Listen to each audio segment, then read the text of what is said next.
of the area where I grew up called the Navajo, who herd sheep for a living. And I became interested also, probably from my grandfather's influence, in the Arabian Bedouin. And I studied some Navajo language, and I knew that sooner or later I'd have to study Arabic as well. Although at the University of New Mexico where I was, there was no Arabic to be had. So I transferred in graduate school to the University of Arizona, and Arizona is where I had grown up in any case, where there was a program in Arabic. Not necessarily thinking at first that I would actually go into Arabic as a field of study, but I was influenced there by one of my professors, who immediately, after he suggested that I go into Arabic linguistics, immediately went on sabbatical, and I didn't see him until I left the university. But I followed his advice and went into Arabic linguistics as a field of study. Dr. Wilmsen then traveled to Egypt to study at the American University in Cairo for 1 year.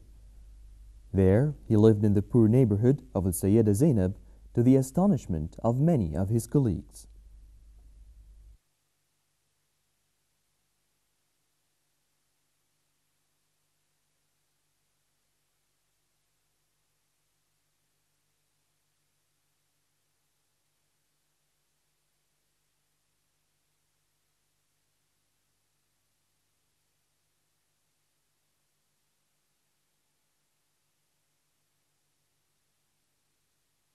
When I first came to Egypt to study Arabic, I decided that instead of the other students, the way the other students that I was in the group with me were doing, they were living in neighborhoods, upscale neighborhoods close to the university, where anyone who spoke to them would speak English or French.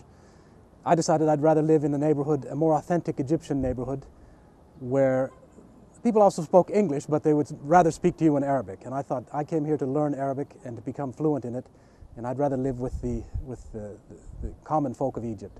So I chose a neighborhood that's also near the university, about a 20-minute walk away, called Sayyida Zainab, after the principal mosque in the area. It was here where Dr. Wilmsen found his peace of mind and picked up the Egyptian rhythms of life.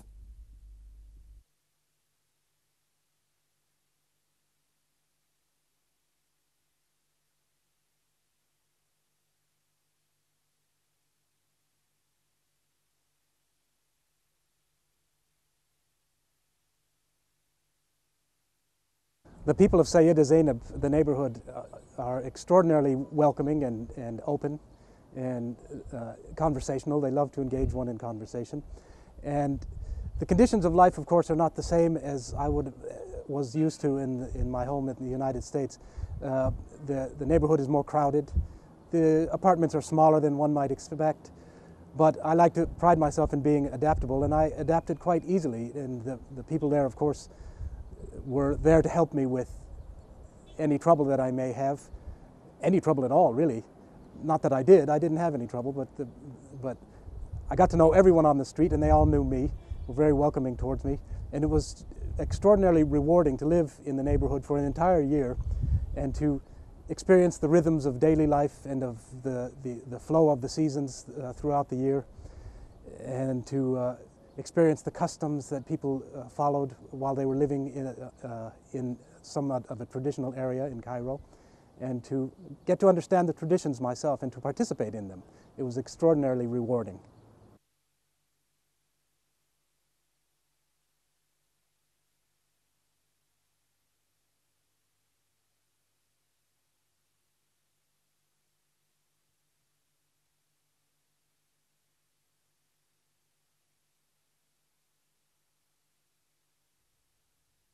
When he finally obtained his PhD, Dr. Wilmsen returned to Egypt in 1993 to work at the AUC.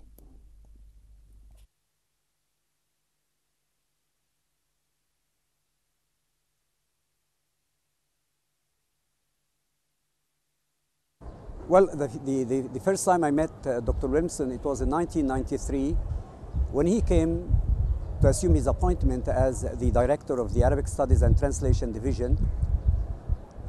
He had a very big challenge facing him at that time. We were waiting for him, in point of fact, in Cairo here, expecting him to do a lot of things for the members of this division and for the improvement of both the translation component and the Arabic studies for non-native speakers of Arabic. And he was up to it. He was up to the challenge facing him.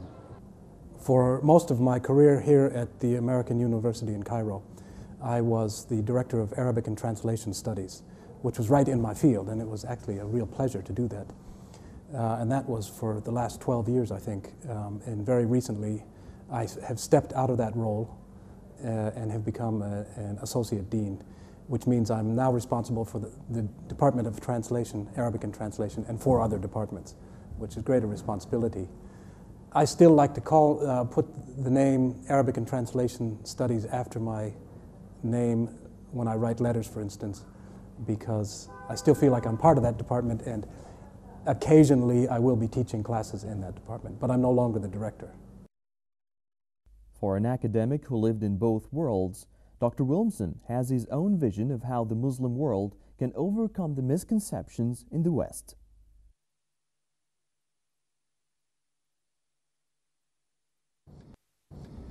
Islam is greatly misunderstood in the West, and I think especially in America, more so than in Europe. And there are long-standing historical reasons for that, but that misunderstanding, I think, has been amplified greatly since the events of September 2001. And there are political elements in the West, and especially in America, who are trying to exploit that, in my opinion, who don't really want the image of Islam to be clarified, or the understanding of Islam by Westerners to be increased. The way to combat that, of course, is the way they do it, is to start writing things and to produce television programs that are favorable towards Islam, or at least neutral. I think that if people in the West saw Muslims going about their daily lives in their normal everyday contexts, that they would understand that, of course, Muslims are human beings just like they are, and we would make great steps towards reaching an understanding between the West and Islam.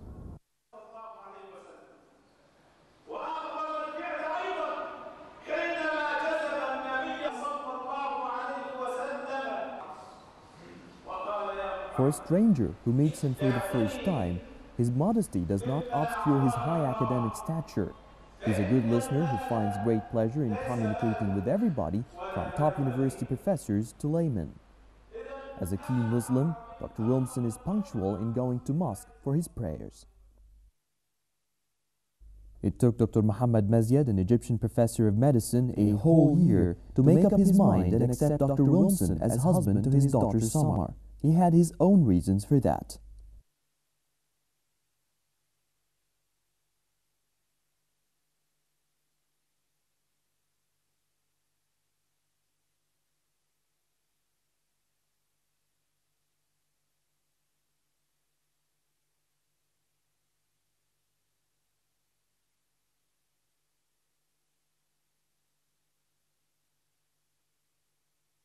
It was really a difficult decision to accept Dr. David Wilmsen as a